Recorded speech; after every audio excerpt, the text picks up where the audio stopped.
Nepal has one of the highest maternal mortality rate in the world. Each year, over 1,000 women die due to pregnancy and childbirth complications. A majority of these deaths are preventable. Working at the Regional Health Training Center in Pokhara, I was consistently reminded of this distressing situation. Therefore, I came to the University of Newcastle, Australia for the PhD program, wanting to investigate the potential pathways to improving maternal mortality rate in rural Nepal. When I first met Binod, it was apparent that he was passionate about improving the health of Nepalese people, and in particular maternal and child health. But he wasn't sure how to go about doing it. I'm afraid I had to say to him, "I'm sorry, Binod, but I don't know much about Nepal. Could you tell me about Nepal? What are the key problems? And what is Nepalese life like?" Roger, Binod said, "When a lady gets married, she goes and lives with her husband's family. And all the decisions about her pregnancy will be made by her husband's mother and father. Her husband's mother will make all the antenatal or other care arrangements to do with the pregnancy. But anything that requires financial assistance, that is the domain of the father-in-law. However, the lady will not be able to actually tell her husband, her mother-in-law, or her father-in-law that she's pregnant." When she gets bigger in size, the family member will know that she is pregnant. So I said to Binod, "Tell me about Nepal. What do people like doing in Nepal?" They are fond of singing. Singing? Yes, and particularly the women, when they have any opportunity to be together amongst themselves. For example, when they are going together to fetch water, to collect firewood, or to work in the field, they start singing. They use the satiric message in their song. So they're allowed to say things in song, yes, that they're not allowed to say in ordinary conversation. And therefore it seemed appropriate for us to use songs to try and improve maternal mortality in Nepal. Once we decided upon the idea of using songs to communicate knowledge to the community in rural Nepal, we had to decide on exactly what ideas to communicate. And for that, we approached Professor Henry Murray, who's head of our Department of Obstetrics and is very experienced in antenatal care, particularly in developing world situations. He emphasized to us 5 different things that we should focus on. Firstly, that a pregnant woman requires substantial rest during her pregnancy, that she also requires good nutrition during pregnancy with regular meals. Thirdly, she needs to go to antenatal clinics to have her blood pressure and her blood sugar measured to detect hypertension and diabetes.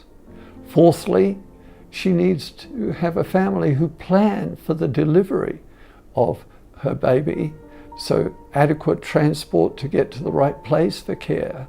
And finally, she needs to have her delivery performed by a skilled birth attendant.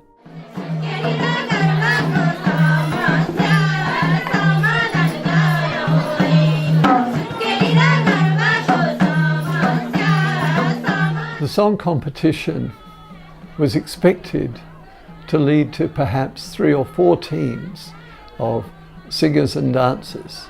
But in fact, we had 26 groups present their work. The plan had been for the local songs to be judged by school teachers and other elders, and then for the winning songs to be given to a group of travelling minstrels called Gandaba, to be taken to the individual houses. However, when the school teachers who were judging the competition heard the songs and realized how important they were, they said, "This is not a job for the Gandaba, this is a job that we should undertake ourselves." The winning songs were then learnt by the travelling team in rehearsals, and a route plan for how the team would process through the villages to ensure that all of the houses and all of the villagers had an opportunity to hear the songs and participate in the dances. The team would be preceded by a town crier who would yell out across the valleys, letting the villagers know to come in from the fields to hear the songs and see the dancing. They conducted 80 different performances, and 2,400 villagers participated in singing and dancing at the different sites. We conducted our research in 2 areas that were geographically isolated within the hilly districts of Nepal, a control area and intervention area. Surveys were performed before and after the intervention to see just what effect the song program and also the use of our posters had had on the level of knowledge in the community. After collecting post-intervention data, we analyzed, and results are exciting. The people in the village were able to gain knowledge regardless of education status, economic status, and gender. So the songs had been able to transmit knowledge regardless of the state of education of the individual recipient of the song.